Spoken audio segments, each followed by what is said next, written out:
The island has multiple structures and installations. One of them contains the map room. We're approaching the LZ. It's gonna be hot. Get set to come out swinging. A million years ago, I did a video on the level design in the Halo series, talking about the evolution from the more open-ended approach of Bungie's design to the increasing linearity I felt characterized so many of the 343 Industries Halo titles.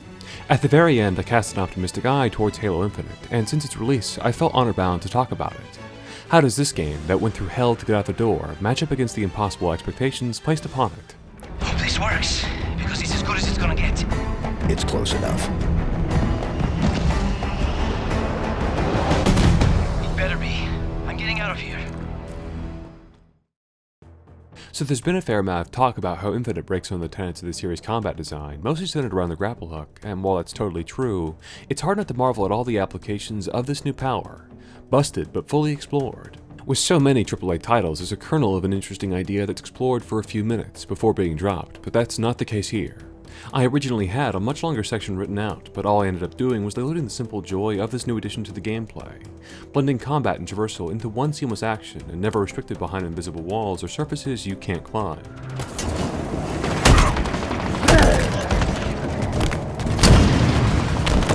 For all of my later criticism, I want to couch the rest of this video with a baseline appreciation for the sandbox the game provides for you to explore all the grapple hook's intricacies. No, my problem lies more with the arsenal. A huge amount of the weapons here are meant to fill in a mid-range niche, but functionally it means they're good in every combat scenario. More than just the way your grapple hook can allow you to reposition in an instant, I think it's this constant stream of battle rifles and battle rifle adjacent weapons that really erodes the design of the game. The battlefield littered with headshot machines allow you to scope in and keep your distance, the unique utility of each weapon murky until you bump up the difficulty to legendary. It's exacerbated thanks to your additional powers, as shield wall and wall hacks that are perfect for indulging the open world tendency of just trying to snipe everything, offering an obvious path of least resistance. I think this is partly due to the controls. On console at least, the default scheme has you double tapping the D-pad to select each ability, and I found this difficult enough to navigate in a firefight that it was just easier to commit to one or two abilities. Same goes for choosing grenade, which was so cumbersome that I just ended up being wonderfully surprised by whatever I threw.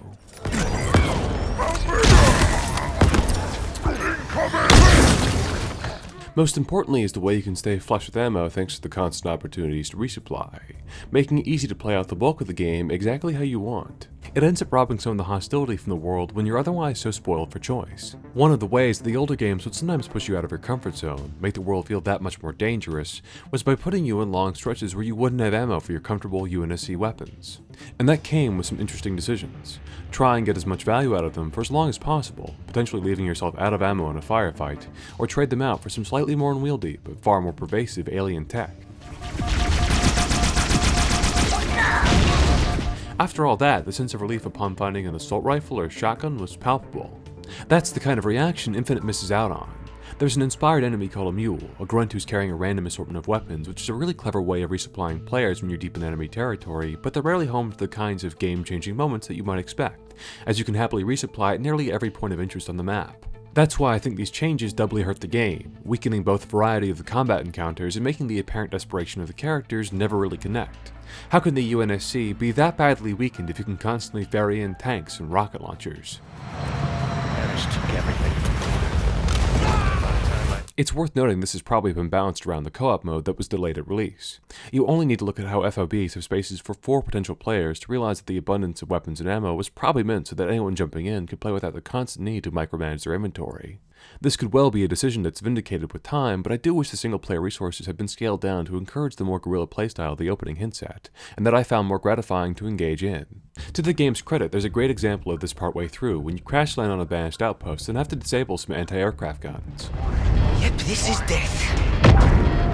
A pretty standard objective, but because you can't just fast travel and come back with your best equipment, it imbues the action with a greater sense of continuity, adding back in those old questions. Was it worth using this power weapon here? Should you have saved it for the boss at the end of the mission? This led me to really come over and see the area in ways I didn't in the rest of the game, finally forced to adapt to and plan for fighting in a hostile environment. Suddenly, nothing felt disposable, where finding a gravity hammer in a collapsed building seemed like the most miraculous discovery in the entire game, where otherwise I might just have passed it by, or not even felt motivated to look for it at all.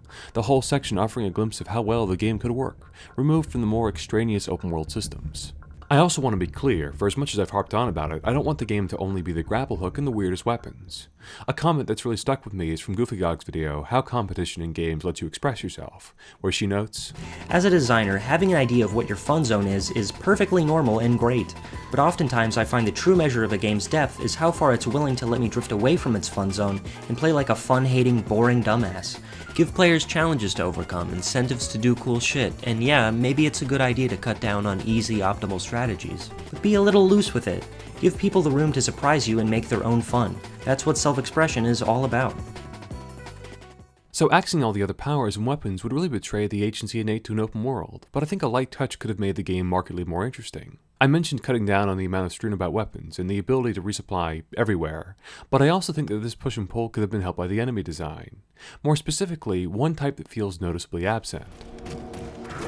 Look out! In Halos 4 and 5, the Prometheans were an enemy type that felt overtuned, moving so erratically and sometimes so lethal that they weren't terribly fun to fight against, especially compared to their more readable Covenant counterparts. With their newfound abilities, it seems like some of their more annoying habits would now make a lot more sense, stuff like throwing back your grenades or shielding their allies, or the constant teleportation. Frustrating originally, but now serving as the closest thing to a proper rival, balanced against and getting you to see more of your own tremendous suite of powers. And you can kind of see this recontextualization with the Jackal snipers, infamously annoying enemies that are still honestly a pain to deal with, but provide a good check for the player, not shutting them down entirely, but demanding that you move a little more thoughtfully around the battlefield, creating some of the few moments where you feel truly pressured. For at least a second, you're checking sight lines and weighing if it's better to set up a shield and duel them or try and quickly close the distance. It seems like one example of an older, irritating enemy given new life thanks to the improvements to your kit, and I wonder if the same could have been true for so many of the Promethean enemies, now finally in a game that suited their range of powers. Honestly, there are some more familiar inclusions that could have filled a similar role, but I spent a lot of the campaign wanting more representation from 343 Industries' own games. Maybe there was a technical reason for their absence, or it was a design problem that wouldn't have been worth solving during such a tumultuous development, but it feels like it's the result of the vitriolic reception towards Halo 5, jettisoning the bulk of what 343 Industries brought to the universe and bringing it back to the most warmly received parts of the older games. And it's a bit of a shame, both for the nagging sense that those omissions might have made the game that much stronger, and for the fact that it makes Infinite feel far more creatively restricted than any other entry in the series, mostly reusing imagery and ideas from Bungie's games. I'd even go so far as to say that the reuse of the same few Foreigner environments that brings the main story to a crawl almost feels like an homage to stuff like the library and Two Betrayals. At least, that's the only decent explanation I could come up with. That's the real paradox of Infinite for me, where much of the main story feels like busy work you'd do for a side quest, with repeating rooms and little forward momentum, whereas so much of the side content, stuff that should be complete busy work, ends up being far grander and more dramatic. Do you see that? One M808 Scorpion. In pretty good shape, too. Take on one of the banished strongholds, and there's a great sense of escalation, with reinforcements pouring in and enemy commanders growing increasingly frantic, accentuating the chaos brought on by vehicles and the novel ways enemies can drop in. Play through any one of these, and many of my prior criticisms either soften or fade away entirely, in favor of action that's more engaging and imbued with more purpose than so much of the mandated content.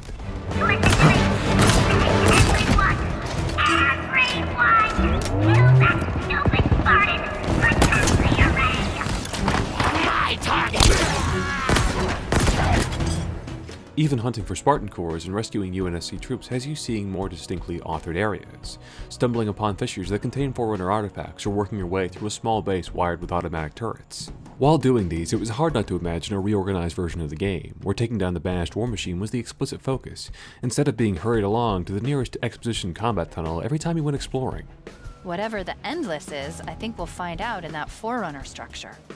It's all the more annoying given that the endgame stretch feels like 3 distinct missions stitched together. The prompt that tells you won't be able to return to the open world, not really conveying that you have like a quarter of the game yet to go. It's as though the open world hook is peripheral, everything pushing you to stay on the critical path, one that once you're on, you're hard pressed to get off, and also the one that offers the dimmest view of the game as a whole, lacking even the enemy infighting that made similar sequences more bearable in the past. For all that, for all the mechanical stuff I've talked about so far, I would also say that there's something missing emotionally for me. I think the channel Worldview describes it well, saying, "That's Halo Infinite. It's a world made for gameplay and only gameplay. A lot of people will be fine with that, but I can't help but think about the potential the Halo universe has if 343 broadened their scope and incorporated a larger focus on variety and visual world building. That's a sentiment I'd largely agree with, a game that's tremendously fun to play moment to moment, but never something I could really invest myself in. And while his video felt that it was mainly due to the lackluster visual world building, I think much of the flatness comes from the inhabitants themselves. You can really feel this disconnect with the scattered Marines, who despite ostensibly being in their most one-sided fight yet, are now more capable than they've ever been.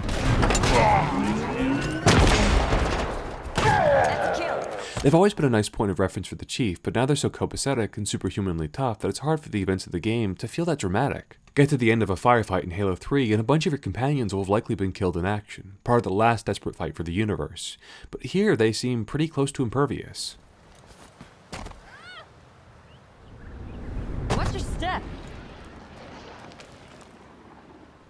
It's arguable that this is because the arc of Infinite is reversed compared to many of the other entries, building up hope instead of seeing it torn down, but there's never really even that baseline where we get a sense that this fight might be insurmountable. Some of this might have come from the few scenes where you find the remains of the fallen Spartans, but they're undercut by how much they're tied to introducing new pieces of gear.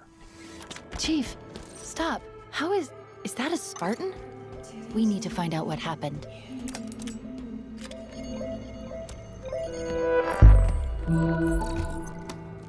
In moments that are otherwise intent on offering a moment of quiet, all I could think about was how exciting it would be to use the new equipment, complete with prompts and HUD elements popping up, quickly stifling whatever pathos could have come from these scenes. Given their proximity to many of the boss encounters, I wonder if the bosses themselves should have had the gear, giving these fights an old-school catharsis and letting the moments where you put the Spartans to rest play out without the urge to immediately test out your new equipment.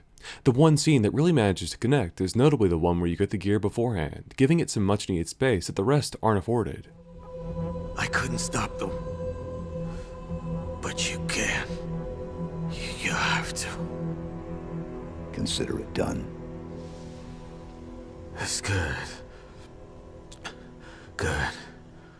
A comparatively minor point, but emblematic of a game that often gets in the way of its own best qualities. Chief, who's doing this? We're going to find out. And I think much the same can be said of the Banished. Spend so much time emphasizing their tactical cunning that they're a threat unlike anything else, and it makes their shortcomings in combat a little more apparent. I found the best, the cruelest, the most efficient killers in the universe, and taught them how to be better. You must try harder, Spartan.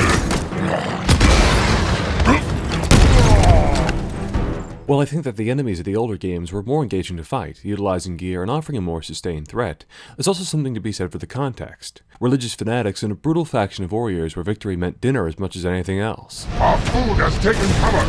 There! With that narrative backing, there was less scrutiny when they messed up or a fight felt decidedly simplistic, more in keeping for enemies fueled by such an irrational, overzealous bloodlust. Especially as a threat meant to combine intelligence and ferocity, the Banished often fail at both, coming off as less cunning than the original elites and less formidable than the barely checked aggression of their brute forebearers.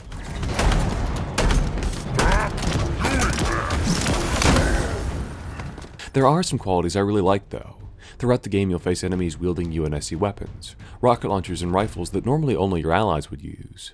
It means fights no longer have their iconic distinction between hit scan and projectiles, and as mentioned before, takes away some of the specialness of the UNSC weapons, but it's a great way of evolving the combat and tying it in naturally with the world. The first time you're downrange from a Hydra is a shock, the kind of thing that would be infuriating in the older games, but works well here given how many ways you have to respond to it. It's an instance where the enemies have overstepped as much as you have, and in a subtle way does a great job at selling the adaptability of the Banished, willing to trade out weapons for whatever suits the task at hand.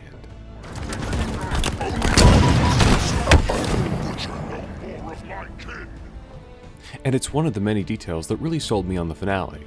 Sandwiching between the two underground sections, you'll need to assault the House of Reckoning, a Banished stronghold where they're keeping your friend, all the while being taunted by Escharum as you move through a twisted mixture of a wargame and gladiatorial arena. Come, look upon my work.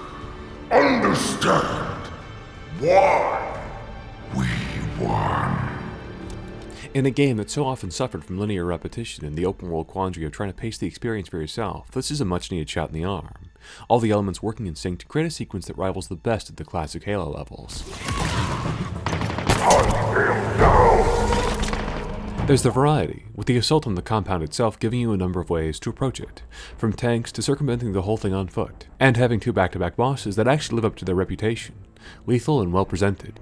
There's the fact that you're trying to save the pilot, giving all the action a clear narrative purpose, and it even manages to defend a position against waves of enemies well. Whereas so much of the action in the story has you fighting in and around choke points with your strong defensive tools, it's much harder to get complacent when enemies are pouring in from all sides with sight lines you can't so easily dominate. So you end up finding value in every ability, each shield wall an appreciated moment to think, each wall hack a way of evening the overwhelming odds, and doing all this while constantly stringing together your newfound movement abilities. I prepared for you some of our best and brightest. Needless to say, I found this to be the game at its very best, something that, as the game itself puts it, sets a fire in your heart. That's always been a real strength of the series, and certainly captures the kinds of moments that have stuck with me. A feeling that was dampened for much of my time with Infinite, but is rekindled here. Escharum wants you to prove your legend. Time to prove it.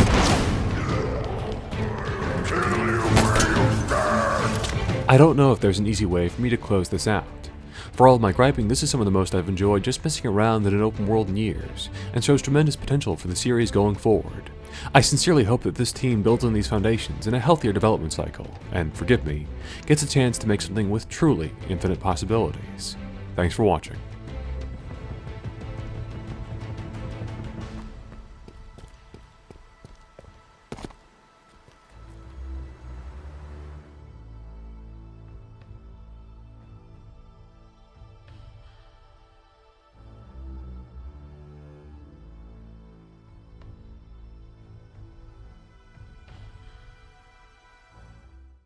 In addition, I think one of the abilities should be traded out so that when you hit the button, you start doing the moves from Dead or Alive 4. I don't actually know if this would improve anything, but I would think it was very cool. Maybe for a patch or a